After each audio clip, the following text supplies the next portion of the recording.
The remarkable journey of India towards independence. I am Aditya Rudrabata. I stand before you to speak about how India got independence from British government. Today, as the tricolor rises against the morning sky, we celebrate not merely the anniversary of a political transition but the triumph of a people who refused to surrender their right to determine their own destiny. The story of India's independence is not the story of a single leader of a single movement. It is the story of a nation slowly awakening to the idea that freedom is not granted by rulers. It is claimed by people who are prepared to struggle for it. The British presence in India began with trade, but gradually commerce transferred into conquest through military victories, political alliance, annexation, and economic policies. The East India Company expanded its authority across vast territories. In time, India found itself under foreign rule, but the resistance was never absent.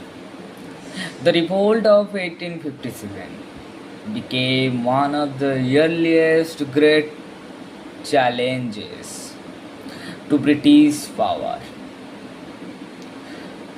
From the courage of Mandal Pandey to the defiance of Rani Lakshmibai, from Bahadur Shah Jafar to Nana Sahib and Tantia Top, Indians demonstrated that British authority was not beyond question.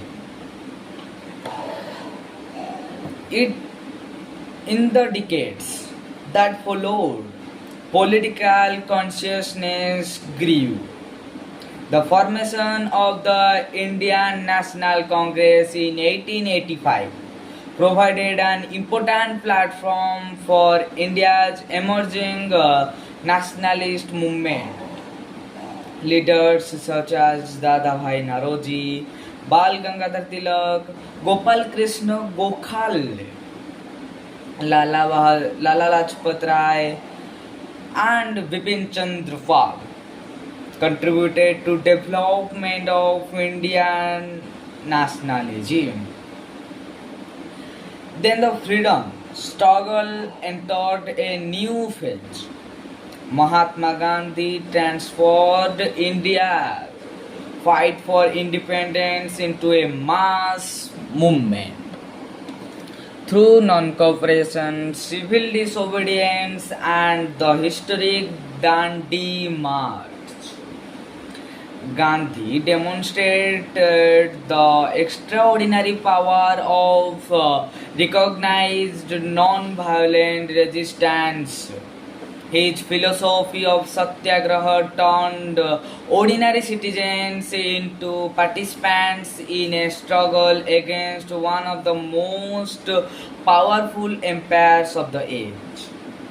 Yet Indians' freedom movement was never a single path. Bhagat Singh and Chandrasekhar Azad represented a revolutionary spirit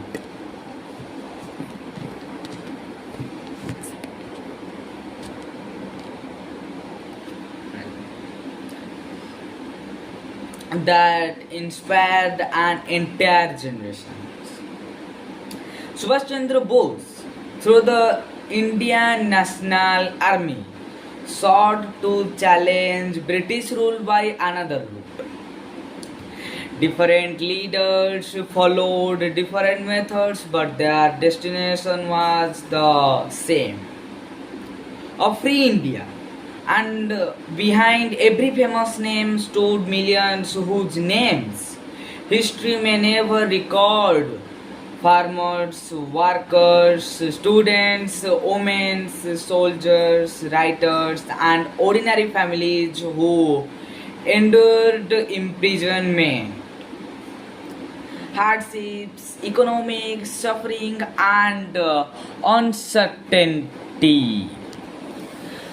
The British Quiet India movement of 1942 marked another decisive movement. The demand was no longer for gradual reform. The message was unmistakable. The British must leave India. The Second World War further weakened British economics and military position. Meanwhile, decades of political mobilization and resistance had made continued colonial rule increasingly difficult to sustain. And then, after nearly 2 centuries of British dominance, the movement arrived. 15 August 1947.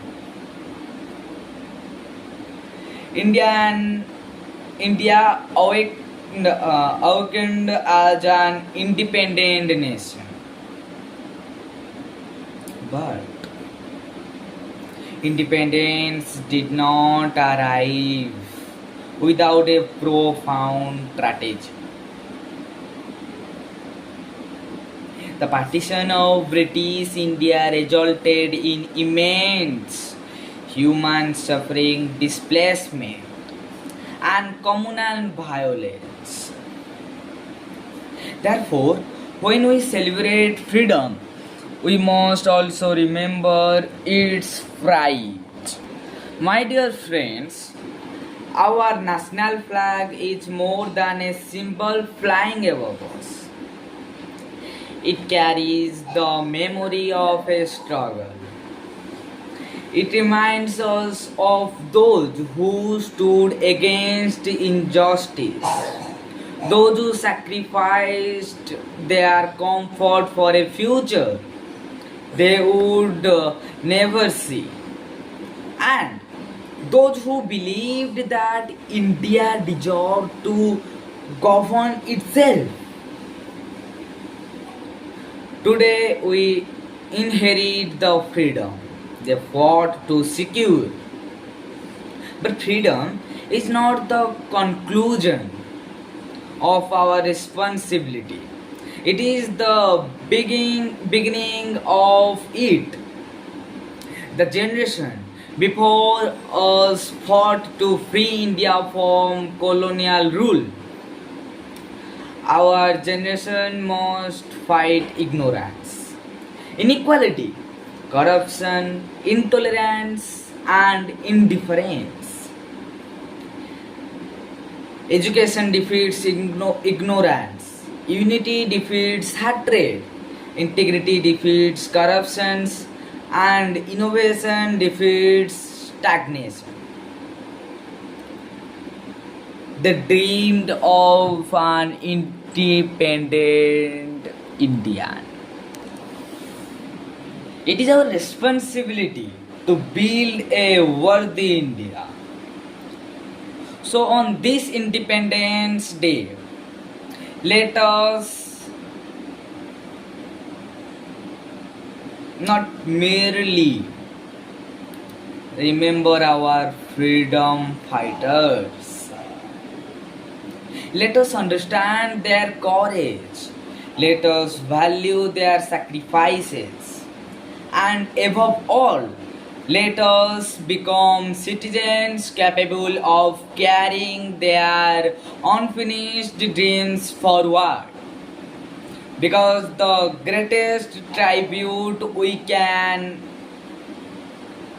offer to those who own our freedom is not simply to remember them, but to make the freedom they fought for meaningful. Jai Hind, Jai Mataram.